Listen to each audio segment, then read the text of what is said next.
In a bustling town, nestled between ancient hills and a winding river, lived two siblings, Puku and Pyuki. They were inseparable in spirit but vastly different in their approach to life. A testament to how life teaches its lessons in myriad ways. Puku, the elder, was a meticulous planner. From their earliest days, Puku believed in stability, logic, and a clear path. They studied hard, chose a safe and respected career in finance, saved diligently, and always had a 5-year plan, a 10-year plan, and even a retirement strategy meticulously laid out. Puku saw life as a grand chess game, where foresight and calculated moves were the keys to success and happiness. They often advised Pyuki, "You need a plan, a solid foundation, don't just wander through life." Pyuki, the younger, was a kaleidoscope of spontaneous energy. They loved art, travel, meeting new people, and exploring uncharted territories. Pyuki's path was often meandering, sometimes bumpy, but always filled with vibrant experiences.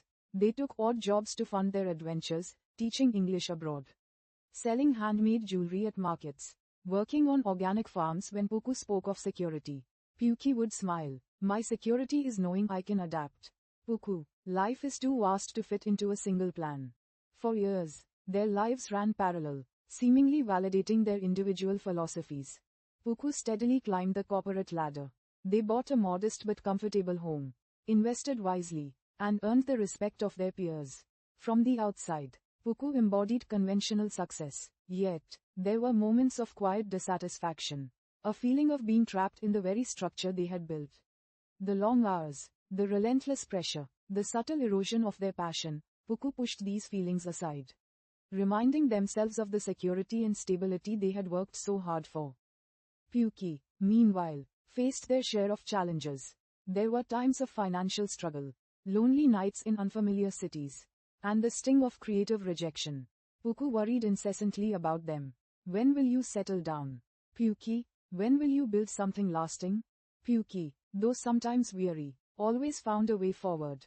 They learned to stretch a dollar, to find joy in simple moments, to connect deeply with strangers, and to solve problems with ingenuity born of necessity. Their art slowly began to gain recognition. Their travel blogs amassed a following, and their network of friends spanned continents.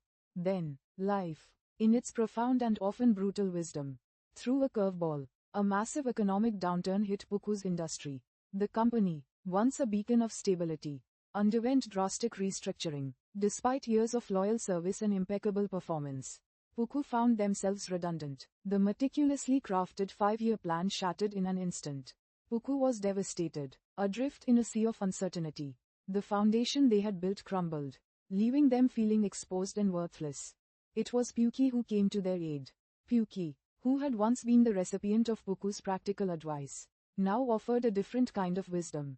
"Remember all those times I fell, Puku?" Pyuki said gently, sitting beside their distraught sibling.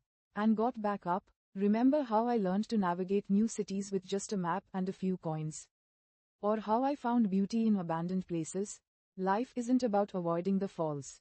It's about learning how to land and then how to rise again. Stronger. Pyuki didn't offer financial assistance, though they would have if needed, but rather, perspective. They helped Puku see that their skills, their analytical mind, their discipline, their meticulousness weren't wasted. They just needed a new application, a different canvas. Pyuki encouraged Puku to explore new avenues, to volunteer, to rediscover hobbies they had long abandoned for the sake of their career. Slowly, tentatively, Puku began to look at life through Pyuki's eyes. They started volunteering for a local community project, using their organizational skills to make a real difference. They rediscovered a latent passion for woodworking, creating beautiful pieces with their hands, something tangible and deeply satisfying. Puku realized that the plan they had so carefully constructed had become a cage. And its destruction, while painful, had also been a liberation. Pyuki, meanwhile, continued their journey, finding more consistent success with their art and storytelling, but never losing their adaptable spirit. They learned that even the freest spirit needs a measure of grounding, and that true freedom comes not from an absence of responsibility, but from choosing what one is responsible for. In the end, Puku found a new, fulfilling career in a non-profit organization, where their strategic mind brought order and their newfound passion brought purpose. Puki helped them set up their own online store for their woodwork. Blending Puku's entrepreneurial spirit with Puku's creative drive, they realized that life wasn't about choosing between security and adventure, but about finding adventure within security, and building security through adaptability. Puku learned that sometimes, the greatest strength lies in vulnerability and the willingness to let go. Puki learned that even a free spirit benefits from structure and intentionality. The biggest lesson life taught them both, through their contrasting experiences, was that true richness isn't found in a perfectly executed plan or a life free of struggle, but in the resilience developed through adversity, the wisdom gained from diverse experiences, and the unwavering belief in one's own capacity to adapt, learn, and grow, no matter what unpredictable path life chooses to unfurl. Their bond, forged in difference and strengthened by shared understanding, became their most precious asset, a living testament to the beautiful, messy, and endlessly teaching nature of life.